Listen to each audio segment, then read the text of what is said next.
नमस्कार। कहानियों की वीडियोज की श्रृंखला में एक बार फिर से आपका स्वागत है।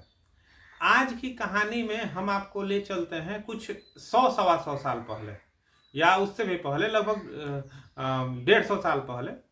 उस समय लाहौर से मुल्तान जाने वाली रेलगाड़ी के लिए रेल लाइन बिछाई जा रही थी। काम करने वाले लोग, ठेकेदार, मजदूर वाले इत्यादि लोग, वो आसपास जिस जगह ये लाइन बिछाई जा रही थी उसके आसपास बहुत सारी ईंटें या ऐसा ईंटों के बने स्ट्रक्चर दिखते थे।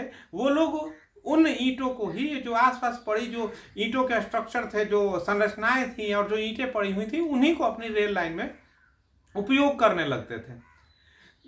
और ऐसी एक दो नहीं, बहुत सारे ऐसे ईंटें वहां पे मिली। धीरे धीरे बात उच्च अधिकारियों तक पहुंची तो सर अलेक्जेंडर कनिंघम नाम के एक ब्रिटिश अधिकारी हुआ करते थे, पुरातत्वविद, इतिहास की चीजों में रुचि रखने वाले। अलेक्जेंडर कनिंघम के नेतृत्व में पहले उस जगह के आसपास खुदाई की गई।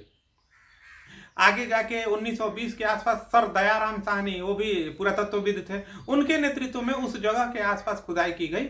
और मुख्यतः अलेक्जेंडर कनिंघम और दयाराम साहनी साहब के प्रयासों से ही पता चला कि जिस जगह पे ये जो जगह है, वहां पे एक बहुत पुरानी एक पूर्ण विकसित और उन्नत सभ्यता विद्यमान थी। उस सभ्यता को नाम दिया गया हड़प्पा सभ्यता या सिंधु घाटी सभ्यता। और जैसे जैसे खुदाई होती गई वैसे वैसे पता चला कि यह सभ्यता एक पूर्ण विकसित और शहरी नगरीय सभ्यता थी, जिसके जो लगभग 2500 ईसा पूर्व से 2000 ईसा पूर्व के बीच अपने विकास के चरमोत्कर्ष पे थी। मतलब कि आज से लगभग 4500 साल पहले भारत में एक पूर्ण विकसित सभ्यता, नगरीय सभ्यता विद्यमान थी। और सिर्फ ऐसा नहीं है कि यह 2500 से 2000 ईसा पूर्व के बीच में थी। इस सभ्यता के जो सबसे पुराने जो प्रमाण हैं वह 3300 बीसी, मतलब कि आज से लगभग 5300 साल पहले के प्रमाण तो उस सभ्यता के मौजूद हैं, मिल चुके हैं। अब देखिए, सभ्यता कितनी पुरानी है ये महत्वपूर्ण नहीं है, ये महत्वपूर्ण तो है ही, लेकिन उससे भी ज्यादा महत्वपूर्ण एक बात और है, और वो है कि उस सभ्यता में मिली जो चीजें हैं उसमें से कई ऐसी चीजें हैं जो आज तक भारतीय संस्कृति में कंटिन्यू हैं। जैसे आज भी मैंने वीडियो की शुरुआत में आपको नमस्ते किया। भारतीय संस्कृति का यह एक महत्वपूर्ण पहलू है कि जब भी दो लोग मिलते हैं, एक दूसरे को हाथ जोड़ के सीने के सामने लाके नमस्कार करके अभिवादन करते हैं। हड़प्पा सभ्यता में मिली कई मूर्तियों में कई जो क्ले की बनी जो मूर्तियां मिली हैं उसमें इसी तरह से हाथ जोड़ी मूर्तियां मिली हैं। है ना आश्चर्यजनक बात? 4500 5000 साल पहले, 4000 से 5000 साल पहले पुरानी जो सभ्यता थी उसमें जो इस तरह की नमस्कार करने की जो प्रमाण है, और आज की सभ्यता में भी नमस्कार करने की प्रचलन है, नमस्कार करने का प्रचलन है। इतना ही नहीं, विवाहित भारतीय स्त्रियों की सबसे जो प्रिय एक पहचान है वह क्या है? माथे पे सिंदूर लगाना। हड़प्पा सभ्यता की खुदाई में मिली कई मूर्तियों में, स्त्री मूर्तियों में, इस गुड़ियों में जो डॉल्स मिली हैं, उनके भी माथे पे ठीक उसी जगह पे लाल रंग का निशान मिला है। मतलब कि सिंदूर आज और उस समय, इतनी पुरानी सभ्यता, बीच में कितनी उठापटक है सभ्यताएं, कितनी बार शहरीकरण हुआ और फिर शहर नष्ट हुए, कितनी बार सभ्यता का उत्कर्ष हुआ फिर पतन हुआ, लेकिन नमस्कार, सिंदूर, ऐसी और भी चीजें हैं। जैसे ये तो सबको पता है और ये वेल नोन फैक्ट है कि शतरंज का उद्गम भारत में हुआ था। शतरंज के खेल का जो उद्गम है वो भारत में हुआ था।